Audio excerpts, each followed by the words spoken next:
A good day to you, and thanks for watching this update from Veracity Hill. I wanted to give you an update on a paper that I submitted for the annual meeting of the Evangelical Theological Society. I received good news that the paper proposal was accepted, and wanted to tell you a little bit about that. I know some of the subscribers to my YouTube channel and followers of my ministry work are non-believers, but a number of other folks are Christians and interested in the doctoral work that I did studying 5th century monks. And so this paper is about one of those monks named Faustus, and he held to an intriguing view on human freedom. Not commonly, certainly not what would be considered Calvinist, and not even Arminian in the classical sense. And so I'll be elaborating on his view of human freedom in this paper, and wanted to read the abstract for you and pique your interest for those who are interested in this subject of human freedom and divine grace, how all of that works together, and what that looks like. As you may know, Christians go head-to-head on these in-house debates, and it's a lot of fun for most of us, especially if we can keep our heads cool. So the title of my paper is Forgotten Framework for Freedom from Faustus of France.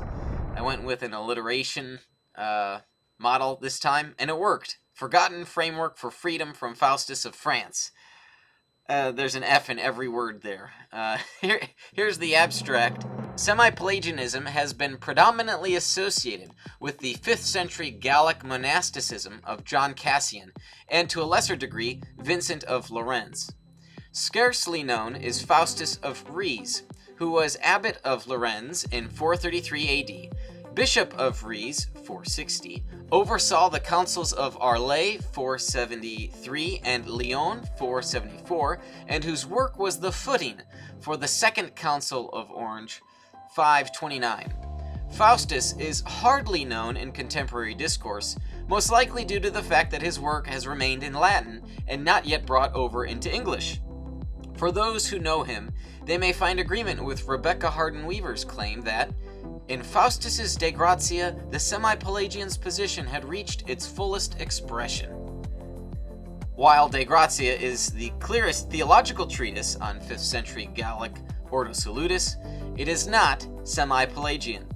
In this paper, I argue that analyzing and clarifying Faustus's positions from De Gratia should result in seeing the Second Council of Orange as rejecting something other than semi-Pelagianism.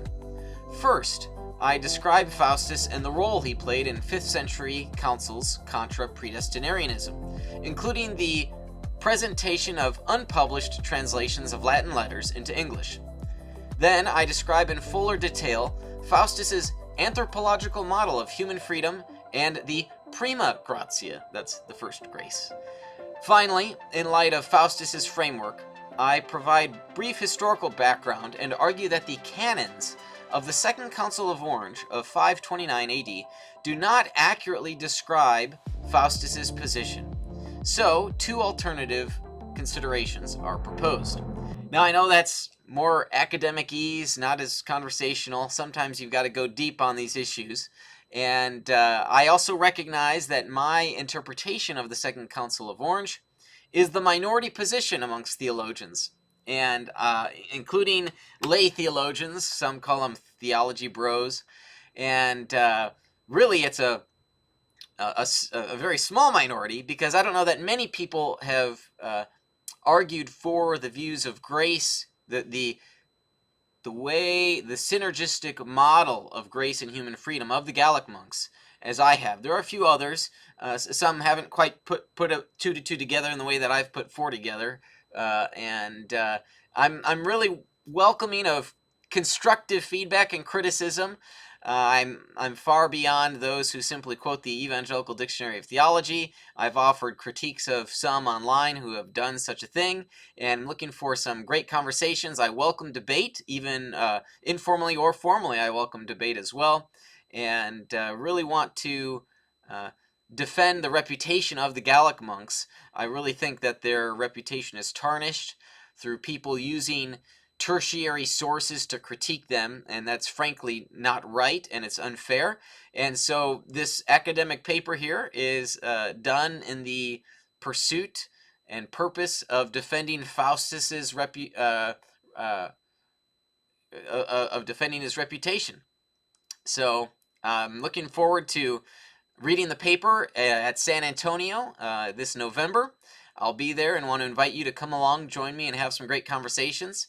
And you can, if you subscribe to my YouTube channel, you can see clips here and there of interviews that I've participated in and some videos that I've done on the Gallic monks. And so, yes, I welcome the conversation on the Gallic monks, or commonly called the Semi-Pelagians. So that's just a quick update on my academic work here at Veracity Hill.